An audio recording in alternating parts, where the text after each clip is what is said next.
Ազգային ժողովի ուժեղ Հայաստան եւ Հայաստան խմբակցությունների հարգելի падգամավորներ, նիստին հետևող քաղաքացիներ։ Խորհրդանշական է, որ Հայաստանի ազգային ժողովում Թուրքիայում հետազոտական կասկածելի հանգամանքներում եւ ֆինանսավորման ծրագրի դրամաշնորհի շահառու է ոչ միայն ազգային ժողովի նախագահը, այլ նաեւ ազգային ժողովի արտաքին հարաբերությունների հանձնաժողովի նախագահը։ Եվ սա միակ բանը չէ, որ կապում է Ռուբեն Ռուբինյանին եւ Սարգիս Խանդանյանին։ Նրանք երկուսն էլ խտրական վերաբերմունք են ցուցաբերել իրենց կողմից հայտարարված քաղաքացիների ընդունելության ժամանակ եւ պարոն Խանդանյանի հիմնավոր իր ենթադրյալ հանցանքի հիմնավոր կասկածի փաստով նույնպես դատարանի որոշմամբ նախաձեռնված է հանրային քրեական վարույթ եւ ես սպասելու եմ գլխավոր դատախազին նաեւ այդ միջնորդության համար։ Պատգամավորներից մեկը այս դահլիճում ասեց, արդյոք ամենայն հայոց կաթողիկոսը պետք է դատվի, եթե նրա մեքենան անցնի կարմիր լույսի տակով։ Կարմիր լույսի տակով անցնելը դա վարչական իրավախախտում է եւ ոչ մեկ դրա համար չի դատվում։ Իսկ եթե վարչական իրավախախտում է կիրառվում, ապա ոչ թե ուղևորի, այլ վարորդի նկատմամբ։ Ես դեռ չեմ լսել, որ Վեհապար Հայրապետի վարորդը նման հարցով վարչական պատասխանատվության ենթարկվի։ Բայց լսել եմ, որ կարմիր լույսի տակով անցնող վարչապետի ավտոշարասյունը սպանել է հղի կնոջը։ Եվ դրա համար ոչ վարչապետը, ոչ նրա անվտանգության պատասխանատուները, ոչ էլ այդ հրահանգը ստացած ոստիկանության ծառայողը իրենց արարքին համապատասխան պատժի եւ պատասխանատվության չեն արժանացել։ Միգուցե եթե այդ վարորդը ոստիկանության մայոր լինելու փոխարեն լիներ հայ առաքելական եկեղեցու եպիսկոպոս, անմիջապես ենթարկվեր քրեական պատասխանատվության, որովհետև մեր եպիսկոպոսները առանց որևէ հանցավոր արարքի համար են ենթարկվում պատասխանատվության։ Իսկ ինչ ասել այդ կապակցությամբ վարչապետ Նիկոլ Փաշինյանը դեռևս 2013 թվականի հունիսի 20-ին Ազատություն ռադիոկայանին տված հարցազրույցում մեջբերում այդպիսի մի արտահայտություն կա, չէ, որ եթե դու մի մարդ ես սպանում, մարդասպան ես։ Իսկ եթե հազարավորների ես սպանում, դու դառնում ես ականավոր զորավար։ Մեջբերման ավարտը։ Հիմա հասկանանք, թե ինչպես ժամանակին իշխանական գործիչների հետ ստվերային պայմանավորվածություններով մի լրագրող դարձավ ականավոր զորավար։ 2018 թվականի մայիսի 8-ին վարչապետ ընտրվելուց հետո, երբ մայիսի 9-ին գնաց Ստեփանակերտ, հանդես եկավ մի հայտարարությամբ, որ այլևս ինքը չի բանակցելու Արցախի անունից, ինքը լիազորված է բանակցելու միայն Հայաստանի անունից։ Այդ թեզը նա երբեք չի ասել, երբ եղել է վարչապետի թեկնածու մայիսի 2-ին կամ մայիսի 8-ին։ Այդ թեզը նա ասել է միայն վարչապետ ընտրվելուց հետո։ Եվ դրանից հետո նա այդ թեզը կրկնել է նաև ազգային ժողովում կառավարության ծրագիրը ներկայացնելու ժամանակ եւ 2018 թվականի օգոստոսի 17-ին Հանրապետության հրապարակում 100-րդ օրվա պաշտոնավարման ժամանակ մեջբերում։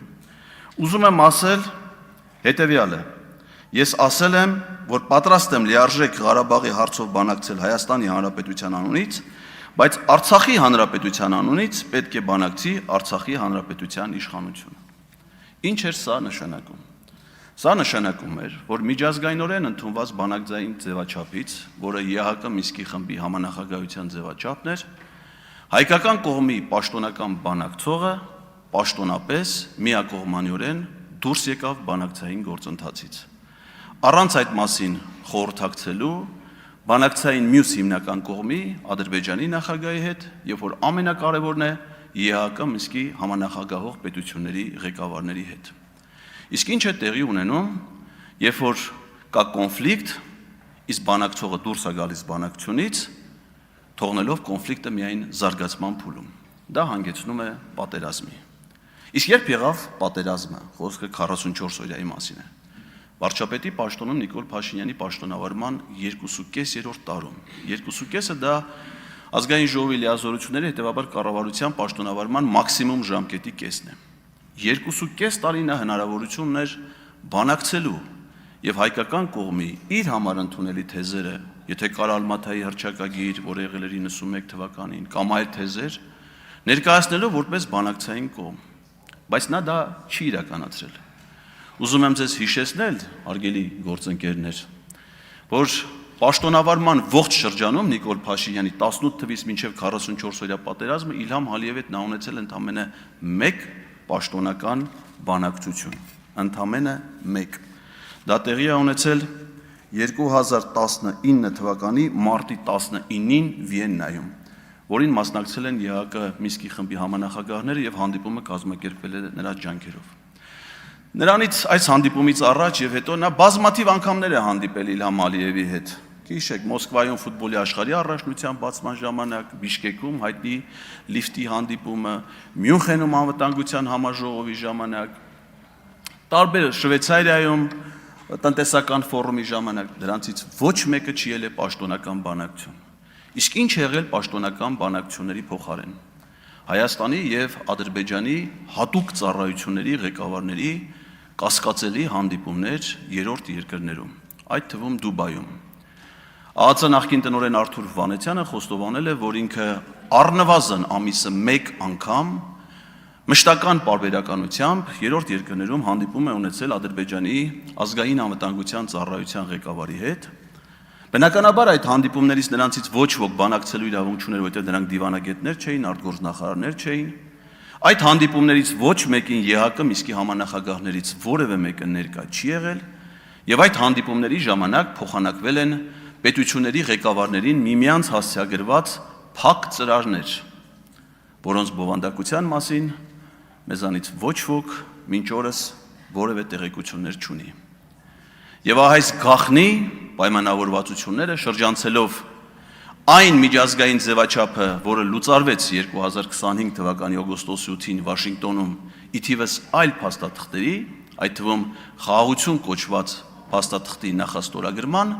շրջանցելով դեռևս այդ ժամանակ ձևաչափը, մեծ զորավարը գնաց պատերազմի։ Գնաց պատերազմի մեր ժողովրդին պատճառելով անդառնալի մարդկային կորուստներ, հազարավոր երիտասարդների կյանքեր։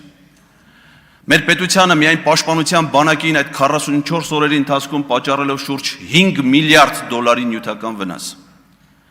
Արցախի առհասարակ քաղաքացիական օբյեկտների ընդհանուր վնասը գնահատված է ամենամոտավոր հաշվարկներով մոտ 100 միլիարդ դոլար։ Եվ դրա դիմաց ինչ են ստացել այս ամենի հեղինակները։ Պարգևավճարներ պարգևատրել են իրենց օրենքով չնախատեսված ֆինանսավորումից դուրս, ձեռք են բերել տներ, առանձնատներ, տնավեր դարձնելով 100,000-ավոր մարդկանց։ Իսկ ինչ են արել այդ պատերազմի արդյունքները։ Վերածել կապիտուլյացիան նորից 21 թվի պատերազմի, 21 թվի պատերազմը նոր կապիտուլյացիայի, խախտելով բոլոր բանակցային ձևաչափերը, կասկածելի ձևաչափերով, տանելով մինչև 2022 թվականի հոկտեմբերի 6, որին նախորդել էր Ջերմուկի պատերազմը, դրանից հետո նորից պատերազմ Արցախում 2023 թվականի սեպտեմբերին, նորից կապիտուլյացիա, Տավուշի հանձնում։ Սա է այս իշխանության դեմքը։ Պատերազմ, զոհեր, կորուստներ եւ պարգևավճարներ։ Իսկ երբ հարցնում են պատգամավորին, թե քերին ոնց է, նա ուրախությամբ պատասխանում է, որ փառք Աստծո, լավ է քերին, թող լավ լինի քերին, բայց իմ քերին չի կարա լավ լինի, որովհետև նրա անվանակից թոռնիկը Աղաջան Ջանոյանը, որի մկրտության կնքահայրն եմ ես, Մխիթար Հերացու անվան պետական բժշկական համալսարանի առաջի կուրսի ուսանող, զոհվել այդ պատերազմում։ Իմ քերին եւ ես երբեք չեն կարող արդեն լավ լինել։ Երբեք չեն կարող լավ լինել։ Մենք լավ կլինեինք, եթե Աղաջան Ջանոյանը դառնար իր երազանքի ռազմական բժիշկը եւ փրկեր մեր զինվորների կյանքը, որը դուք սրիկայաբար փորձում եք շահարկել այստեղ։ Պարոն Ղազարյան, ձեզ կոռեկտ պահեք, Դուք ստանում եք նախազգուշացում